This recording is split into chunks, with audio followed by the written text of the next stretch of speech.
Hello friends, welcome to Savitri's kitchen. আজকে আমরা বানাবো মোচার বড়া।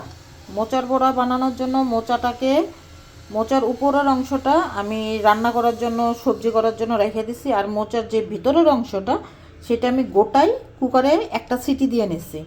এবার সিটি দেওয়ার পর আমি এখানে 2টা মোচা আছে, আপনারা চাইলে, আমি এখানে 6 পিস করে করছি এক একটা মোচার, আপনারা চাইলে 4 পিস করতে পারেন। তো এবার এটা কিভাবে আমি ফ্রাই করব ক্রিস্পি, তো ক্রিস্পি কিভাবে হবে আমি এখন উপকরণগুলো আপনাকে দেখাবো।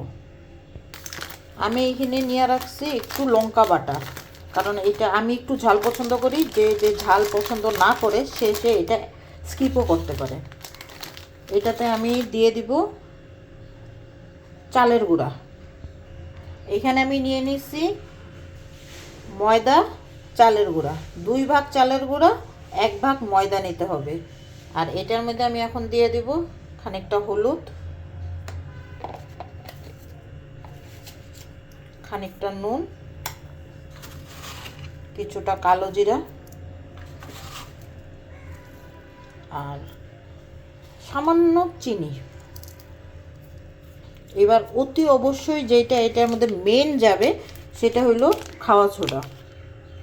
নর্মাল যেটা খাবার সোডা হয় সেটা খুব একটা বেশি দেব না, একদমই কম পরিমাণে দিব। এটা দেওয়ার জন্য আমাদের পকোড়াটা ক্রিস্পি হবে। এবার আমি টোটালটা ভালো করে মিক্স করে বাটার বানিয়ে নিব। দেখুন বন্ধুরা, আমাদের বাটার রেডি। বাটারের থিকনেসটা ঠিক এরকম হবে। ওইদিকে আমাদের তেলও গরম হয়ে গেছে। এবার এক এক করে আমি এটাকে ভালো করে চুবিয়ে কড়াইতে ছেড়ে দেব।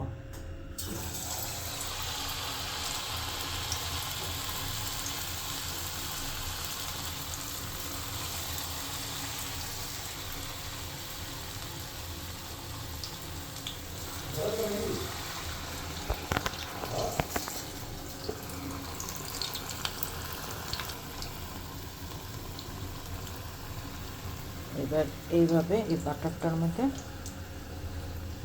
আমি আস্তে আস্তে চুবিয়ে একটা একটা করে বড়া এইভাবে ছেড়ে দেব।